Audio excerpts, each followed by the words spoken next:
We have got some unbelievable programs, absolutely unbelievable, but nothing starts unless you can get in front of someone and tell a story and sell it. So collectively of salespeople with a passion that want to grow and learn.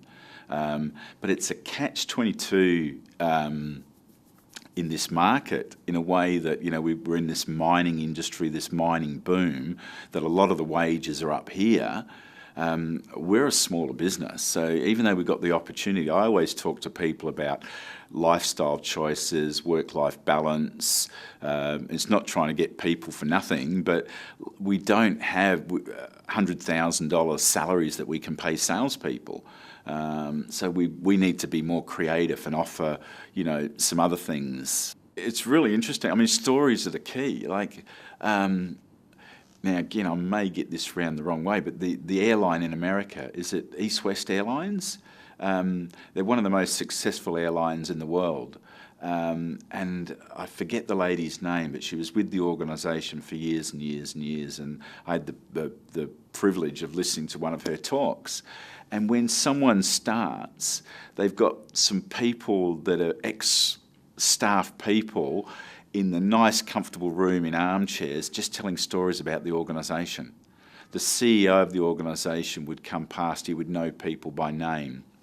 If the baggage handlers needed a new person in their section, the baggage handlers interviewed and employed the person, not someone from HR putting them in with people. So these people employed them. They told stories about the organisation. Stories are unbelievable.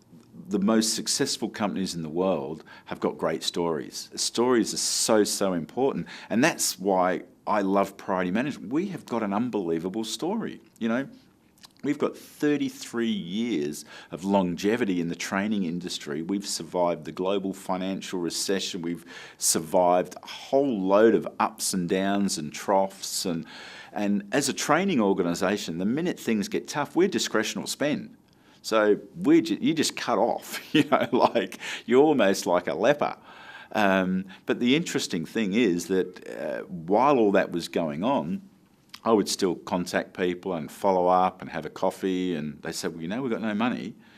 I said, well, things will change. And then when things did, people called us back up again, and we got back in there.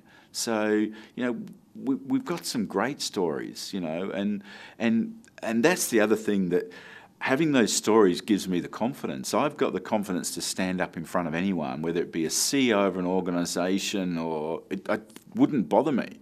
I can actually stand up and say, we can actually help you. We have got a product that can make a difference to the productivity and the people that work in your organisation. Now more than ever, training makes sense, because people need the skills and the core competencies to do 3 or 4 jobs these days. Now again, there's training that you can do online, and there's workplace learning, and it's really interesting. I had this conversation today with someone, and statistically, the average person picks up, I think it's something like about 10% of learning actually comes from being in the training room. So it's very, very little. You get a little bit in pre-work. The majority of done is in follow-up stuff. And that's one of the reasons that Priority is so successful. 85% of all learning is done with follow-up coaching and what have you. So I think the models will change in the way that we actually train and learn, and more on the job training. You actually learn more on the job than going to a training course, But it's understanding the traits and understanding what people need, and giving people the tools and the skills to be able to do it. I was talking to someone the other day that does a lot of leadership training for Priority Management, and he's saying most programs out there in leadership are death by PowerPoint. He doesn't use a PowerPoint in doing leadership training. It's customised, and the art of being a good facilitator is getting the best out of the people in the room, finding out what their challenges are and working towards that. Anyone can read a PowerPoint and deliver that. It takes skill to be able to facilitate, find out what's really worrying you, what's concerning you, what's happening, how can we actually get the best out of your people. So again, there will always be a human element, I believe, to training.